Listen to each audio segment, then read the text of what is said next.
If you're new here, hi, welcome. Please consider subscribing. Give this video a thumbs up. I would appreciate that. Today we are taking on the biggest fashion faux pas of this year. What is the biggest fashion faux pas? Do you know what it is? Well, I will tell you. But before we get to that, I want to talk about why it is important to stay on top of fashion trends. It is amazing how just one piece of clothing or an accessory can completely change your look.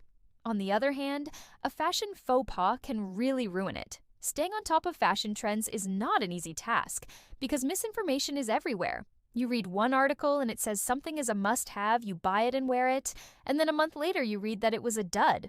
Overconsumption is another problem.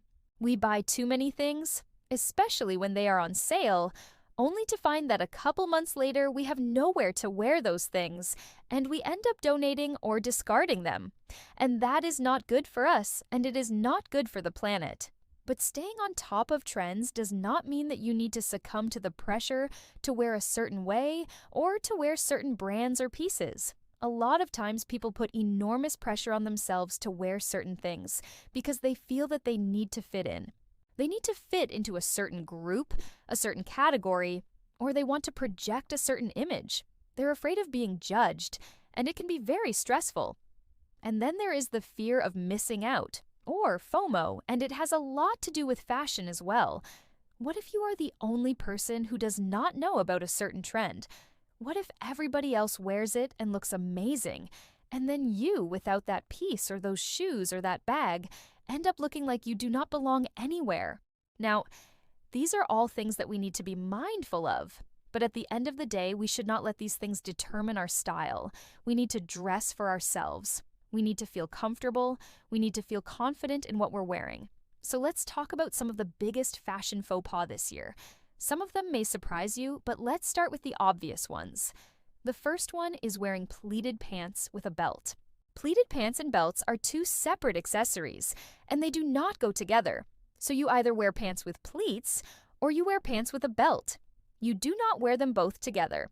Pleated pants have vertical lines that add volume, and they look better without a belt because a belt will kind of break those lines. And then a belt worn with pants without pleats, especially if they are wide-legged, can look sloppy. The next fashion faux pas is wearing socks with sandals. Now, yes, some people do pull it off, but 99% of us, we should avoid wearing socks with sandals. There are a few reasons for that. Number one, it looks sloppy. And number two, it is unhygienic. Nobody wants to see your socks, especially if they are stinky. So please, unless you know that you can pull it off, stick to either sandals or to sneakers, but never to socks and sandals. Another fashion faux pas is wearing a fanny pack. Now, I like fanny packs. I think they are convenient, but I would not wear them as a statement piece. Fanny packs or belt bags are meant to be worn with casual outfits, preferably sporty ones. So a fanny pack with jeans and a t-shirt or a sweatshirt, but please avoid wearing it with elegant clothes. Also, please avoid wearing it too high. You don't want to be poked in the neck. Wearing too much logo is another fashion faux pas. It's like walking around with a billboard that screams, "Look at me, look at me, look at me." So I would recommend that you avoid wearing too much logo. Stick to one logo per outfit. It could be a hat, it could be a sweatshirt, it could be a pair of sneakers, but please avoid wearing too much logo at the same time. What is another fashion faux pas that you see very often? Wearing one brand from head to toe. So wearing a certain brand sweatshirt with that brand's jeans, and that brand's hat, and that brand's sneakers. Avoid doing that. It looks like you got dressed in the dark.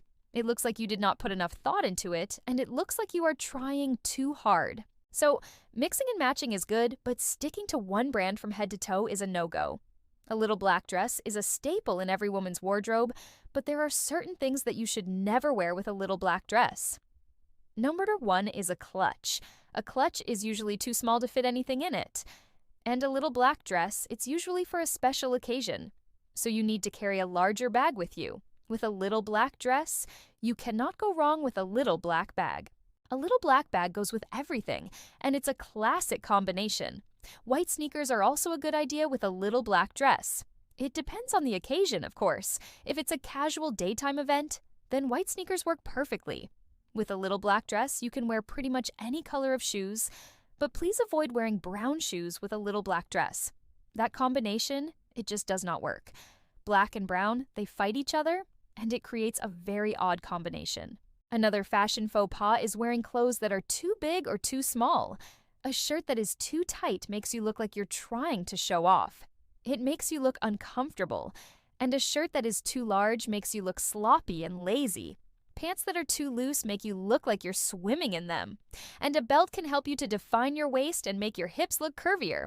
But you need to make sure that your belt is not too thick, because a thick belt will look bulky with skinny jeans. And it will break the line of your leg, making it look shorter. One of the most surprising fashion faux pas this year is wearing too many neon colors together. Neon is back, but it is not for everything. And mixing neon colors together, especially if you choose clashing colors, is a recipe for disaster. A nice pair of neon sneakers can elevate even a basic outfit, but please avoid wearing a neon green top with neon pink pants. Trust me, it's a nightmare. I remember seeing a young man in a store last week, and he was wearing sunglasses inside the store.